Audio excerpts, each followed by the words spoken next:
Hi friends, welcome to Math with Mrs. Camp.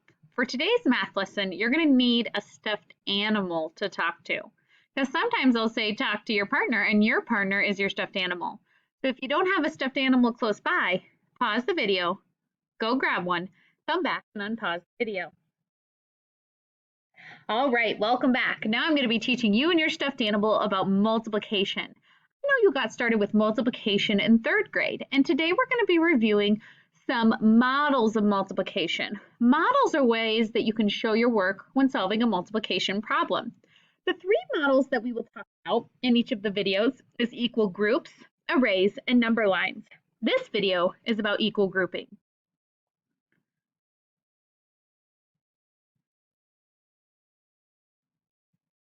Well, I'll get the slide to move. Here we go. Okay. So today we learned why equal groups are important when multiplying. What does it mean to have equal groups? Think about that. Turn and tell your stuffed animal, what does it mean to have equal groups? What happens when we multiply numbers? What happens when we multiply numbers? Here are 3 equal groups of 5. Can you see them? 1, 2, 3, and they each have 5 in them. Together, they make 15.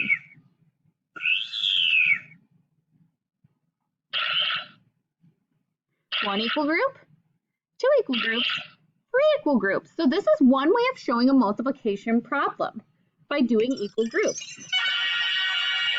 When multiplying numbers, we work with equal groups. That's my lovely teaching assistant down there. Hello, my dear. Can I multiply if I don't have equal groups? Here again are the 3 equal groups of 5, which makes 15. What do you think? What if there's only 3 in one group? Are there equal groups now?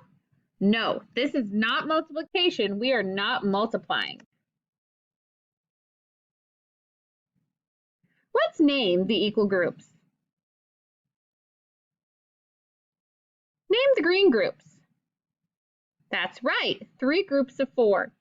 Go ahead now and name this group to your animal sitting next to you.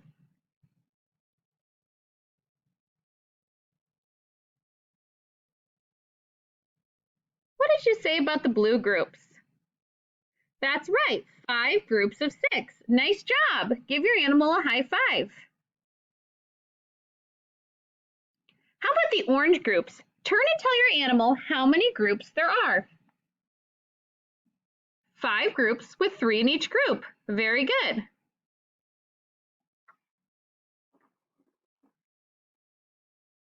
Look at the groups shown.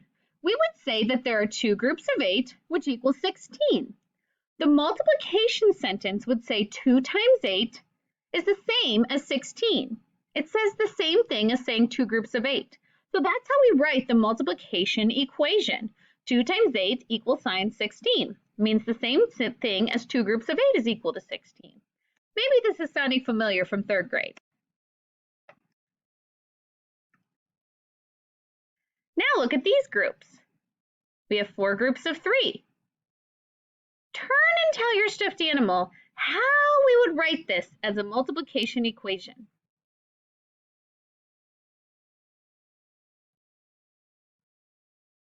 What would the multiplication number sentence say? What did you come up with?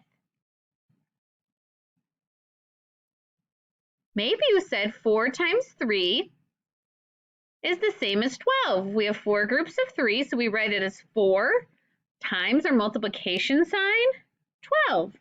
The number of groups is 4, the number in each group is 3, so that's 12. Okay, you and your stuffed animal will discuss the following. Then you'll share with us, and with share, you'll just talk to your computer screen. Look at this multiplication sentence. 2 times 5 is 10. How would we say this as groups? What does the 2 in the 2 times 5 mean? Tell your stuffed animal. That's right, there's two groups. What does the 5 mean? Yeah, 5 in each group. How is multiplying like adding? Discuss with your stuffed animal, how is multiplying like adding?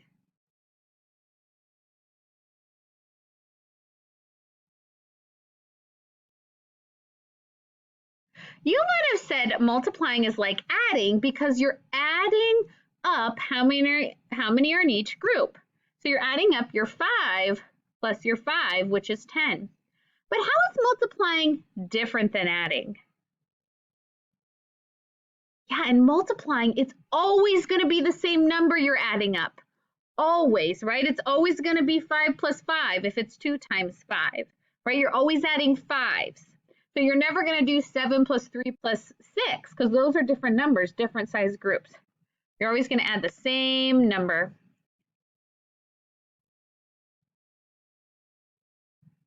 Why do the groups have to be equal when you multiply? Discuss with your stuffed animal. Why do the groups have to be equal when you multiply? Yeah, multiplication would be impossible without equal size groups. You wouldn't know how many you're supposed to times, right? You have to know the size of the groups and how many groups.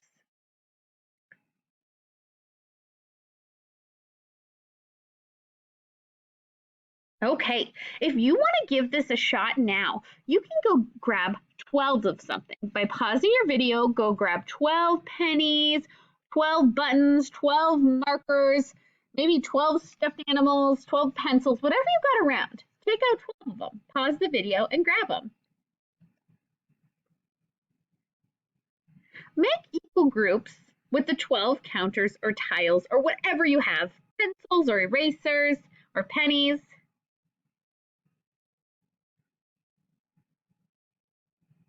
Awesome job. Is there any other ways that you can make equal groups? Yeah, share with your stuffed animal all the different ways you did equal grouping with 12. How would we write it? Well, maybe you did 2 groups of 6. That's 12. Maybe you did 6 times 2, 6 groups of 2. That's 12. Maybe you did 3 groups of 4. That's 12. Or maybe you did 4 groups of 3. That's 12. Lots of different ways that you could make 12.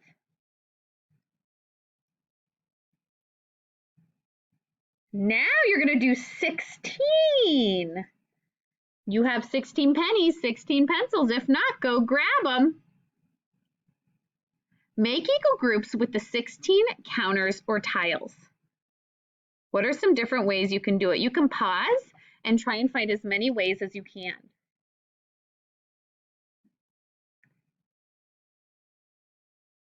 Let's talk about the ones you might have came up with. Maybe you did 2 groups of 8 or 8 groups of 2. Maybe you did 4 groups of 4. Lots of different ways to do it.